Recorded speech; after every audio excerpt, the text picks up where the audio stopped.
गरजेवर आधारित आपल्याला शाब्दिक उदाहरण घ्यायचं आहे. त्यासाठी आपल्याकडे एक उदाहरण आहे, ते समजून घेऊया आणि त्यानंतर उदाहरण संग्रह 9 मध्ये दिलेले उदाहरणं त्याच पद्धतीने आपल्याला सोडवायचे आहेत. आपण ज्या पद्धतीने पहिले उदाहरणं बघितलेले आहेत, मांडणी तीच आहे, फक्त आपल्याला पहिली संख्या कोणती घ्यायची आहेत ते उदाहरण वाचल्यानंतर कळायला हवे. तर उदाहरण आहे आपल्याकडे, पोलिओ निर्मूलनाच्या अभियानामध्ये 2012 साली एका जिल्ह्यात 3,17,658 बालकांना व दुसऱ्या जिल्ह्यामध्ये 2,04,969 बालकांना पोलिओ डोस देण्यात आले. तर एकूण किती बालकांना पोलिओ डोस देण्यात आले? आता आपल्याकडे बेरीज आहे. बेरजेमध्ये कुठलीही संख्या जर दोन्ही संख्या समान अंकी असेल, 5 अंकी असतील दोन्ही पण, तर त्यामधली कुठलीही संख्या आपण सुरुवातीला लिहून घेऊ शकतो. बट जर आपल्याला एक संख्या लहान आणि एक संख्या मोठी दिलेली असेल तर आपल्याला मोठी संख्या सुरुवातीला लिहायची.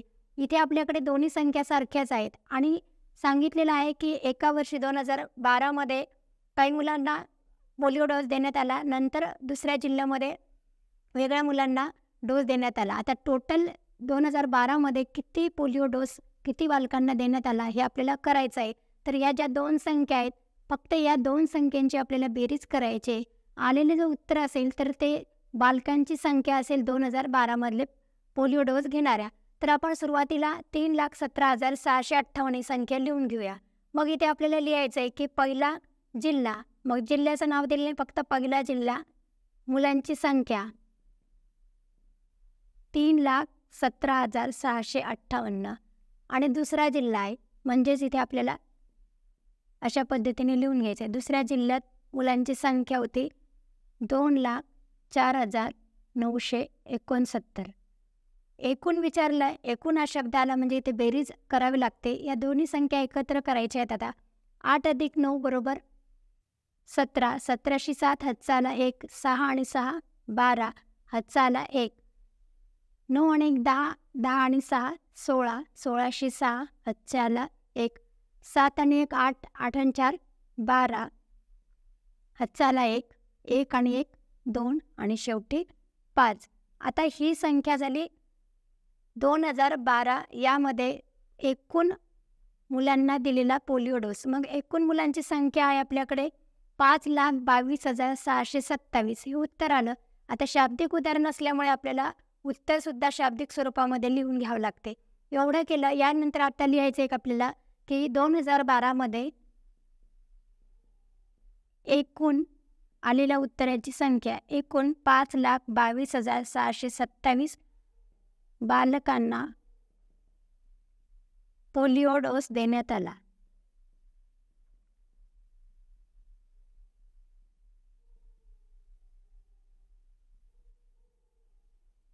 मग यावर आधारित आपल्याकडे उदाहरण संग्रह 9 आहे. त्यामध्ये आपल्याला हेच उदाहरण अशा पद्धतीने सोडवायचं आहे. टोटल गणित आपल्याकडे 5 आहे. त्यामधलं पहिलं गणित घेणार आहोत आपण. त्याच पद्धतीने तुम्हाला राहिलेली उदाहरणं सोडवायचे.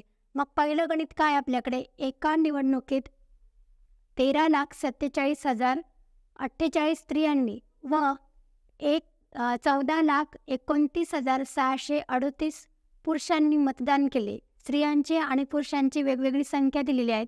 तर एकूण मतदान किती झाले?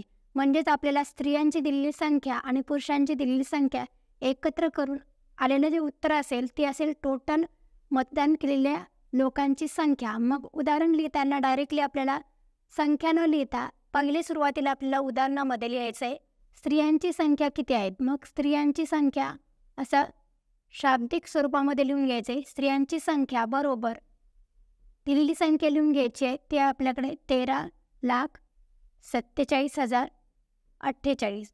त्यानंतर पुरुषांची संख्या, पुरुषांची मतदान केल्याची संख्या ती बरोबर आपल्याला या खाली लिहून घ्यायची आहे. ती आहे 14,29,638. आता स्त्रियांची आणि पुरुषांची संख्या आपल्याला टोटल करायची म्हणून आपण यांची करूया बेरीज.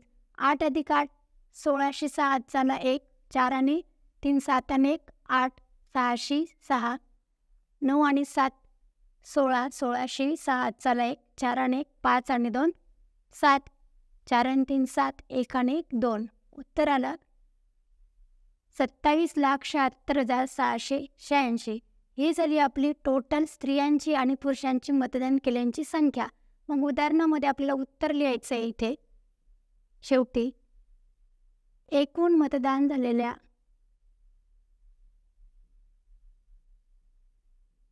स्त्रिया आणि पुरुषांची संख्या. स्त्री व पुरुष यांची संख्या. आलेलं उत्तर लिहून घ्यायचं आहे. 27,76,686 एवढे आहे. मग याच पद्धतीने आपल्याला क्रमांक 2, 3, 4 आणि 5 उदाहरणं सोडून घ्यायचे आहेत. 2-2 संख्या दिल्या आहेत. यामधली कुठलीही संख्या आपण सुरुवातीला लिहून घेतली तरी हरकत नाही आहे. मग यानंतर आता आपण उदाहरण संग्रह 3 बघितले. त्यामध्ये उजळणीचा भाग बघितला. 6 आणि 7 अंकी संख्यांची बेरीज बघितली. त्यावर आपण उदाहरण संग्रह 8 बघितला. त्यानंतर आपण शाब्दिक उदाहरणसुद्धा बघितले. आता ही झाली आपली बेरीज. यानंतर आपल्याला आता वजाबाकी करायची आहेत. मग वजाबाकी करताना कुठले नियम पाळायचे आहेत, कशा पद्धतीने वजाबाकी करायची आहेत, त्यावर आधारित आपल्याकडे 2 ते 3 उदाहरण संग्रह आहेत. ते आपण सोडून घेऊया.